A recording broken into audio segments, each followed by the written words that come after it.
RJD നേതാക്കൾ ഇപ്പോൾ മാധ്യമങ്ങളെ കാണുകയാണ് തത്സമയം. ഈ അച്ചടക്കമില്ലായ്മ എന്ന് പറയുന്നത് നമ്മളുമായി ബന്ധപ്പെട്ട കാര്യം മാത്രമല്ല, മൊത്തത്തിലുള്ള കാര്യമാണ് പറയുന്നത്. ഇടതുപക്ഷ ജനാധിപത്യ മുന്നണിയുടെ ഒരു രീതിയുണ്ട്, ഒരു ഇലക്ഷനിൽ അതിൽ കുറേ മാറ്റം വന്നിട്ടുണ്ട്. അത് കാലം ഇങ്ങനെ പോകുമ്പം സ്വാഭാവികമായിട്ട് ചില മാറ്റങ്ങൾ വരും.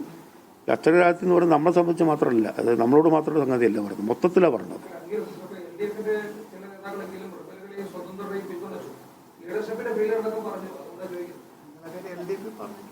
ആ കാര്യങ്ങൾ ഞങ്ങൾ LDF ഉന്നയിച്ചിട്ടുണ്ട്. കാരണം മുമ്പ് അങ്ങനെ ഇല്ലായിരുന്നു, അങ്ങനെ ഒരു സംഭവം ഇല്ല. ഒരു മുന്നണിയിൽ ഒരു ഘടകകക്ഷി സീറ്റ് എന്ന് വെച്ച് കഴിഞ്ഞാൽ പിന്നെ അത് പിന്നെ തർക്കമില്ല.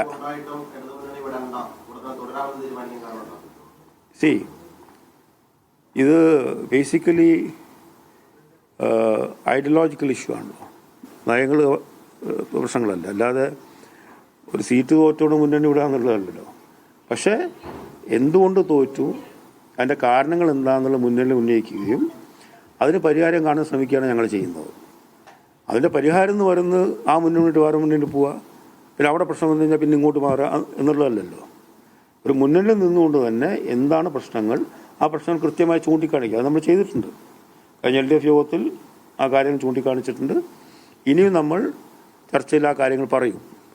ഇന്നുന്ന കാര്യങ്ങൾക്ക് പരിഹാരം കാണുന്നത് നമ്മൾ കൃത്യമായി ഞങ്ങൾ ഉന്നയിക്കും. അതാണ് എൻ്റെ പോംവഴി എന്ന് പറയുന്നത്.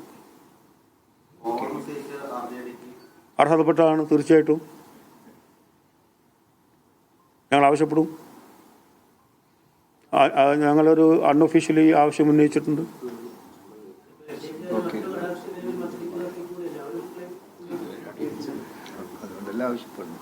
അതിപ്പോൾ മത്സരിക്കണം എന്നുണ്ടെങ്കിൽ ഞങ്ങളെ പാർട്ടി ധാരണ എടുക്കേണ്ടി വരും.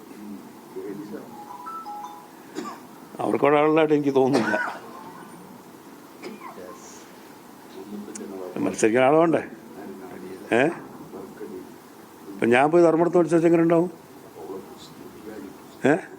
റിബലായിട്ട് അതുപോലെയാ. കാരണം ഡോക്ടർ നീത വസനാഥ് ഇവിടെ ഉണ്ട്, മുൻ MLA ജമീല പ്രകാശ് ഇവിടെ ഉണ്ട്. അവിടെ നിങ്ങൾ പറയുന്ന പാർട്ടിയിലെ എല്ലാ ആൾക്കാരും ഞങ്ങളിവിടെ വന്നു കഴിഞ്ഞു. അവിടെ അവർക്ക് വേറെ ആരെങ്കിലുണ്ടോ? ഇല്ല. ഈ തിരുവനന്തപുരത്ത് 1977 അന്നത്തെ ജനതാ പാർട്ടി ആര്യനാട് മറക്കടിയും തിരുവനന്തപുരം വെസ്റ്റിൽ മത്സരം കോവളത്ത് CPI മത്സരം. ആ സീറ്റ് തീർച്ചയായും ഞങ്ങൾക്ക് അർഹതപ്പെട്ടതാണ്. ഞങ്ങൾക്ക് ശക്തമായി ഞങ്ങളത് ഉന്നയിക്കും ആ കാര്യങ്ങൾ.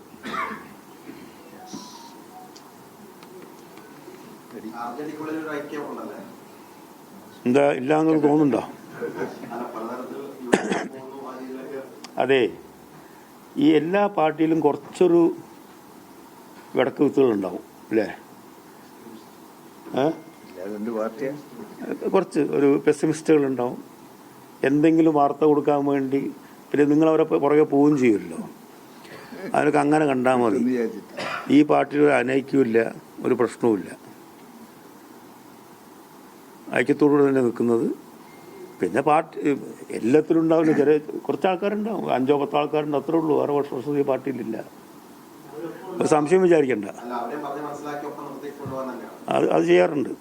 ചില ആൾക്കാർക്ക് നിങ്ങളെ ക്യാമറ കണ്ടു കഴിഞ്ഞാൽ ഭയങ്കര, മൈക്ക് കണ്ടു കഴിഞ്ഞാൽ വലിയ പ്രശ്നമാണ്. അതൊന്ന് റിയാക്ട് ചെയ്തേ മതിയാവും. അതിൽ നേതൃത്വം പാലിക്കുന്ന ആളാണ് ഞാൻ. നിങ്ങൾക്കറിയാമല്ലോ, പലപ്പോഴും എന്നെ വിളിക്കാറുണ്ട്. ഞാൻ ഇല്ല പിന്നെ നോക്കാമെന്ന് പറയാറില്ല. ചില ആൾക്കാർക്ക് ഇത് കാണുമ്പോൾ ഒരു വീക്ക്നെസ് ആയി ചാടി അങ്ങോട്ട് കയറി അഭിപ്രായം പറയും. അപ്പോൾ ഞാൻ മത്സരിക്കില്ല. ഞാൻ കഴിഞ്ഞ തവണ തീരുമാനിച്ചാൽ 2001 എന്തൊക്കെയോ നിർബന്ധ ബുദ്ധിമുട്ട് അല്ലല്ല, ഞാൻ തീരുമാനിക്കും. അല്ലല്ല, അതന്നെ കഴിഞ്ഞ തവണ തന്നെ ഞാൻ മത്സരിക്കാൻ ഇല്ലായിരുന്നു.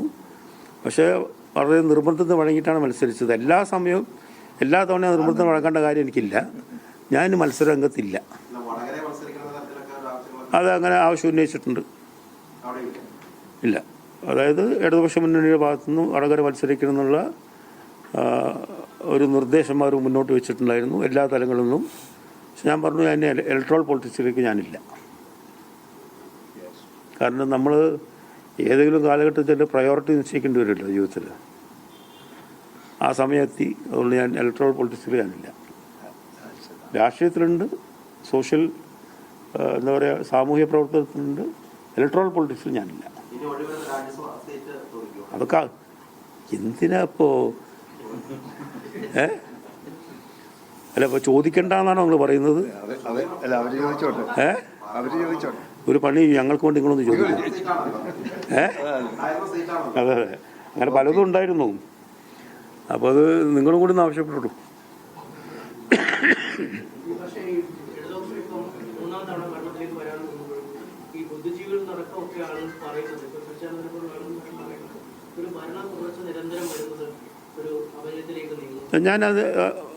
ഞാനതിനെ ഞാൻ വേറൊരു രീതിയിൽ പറയാം.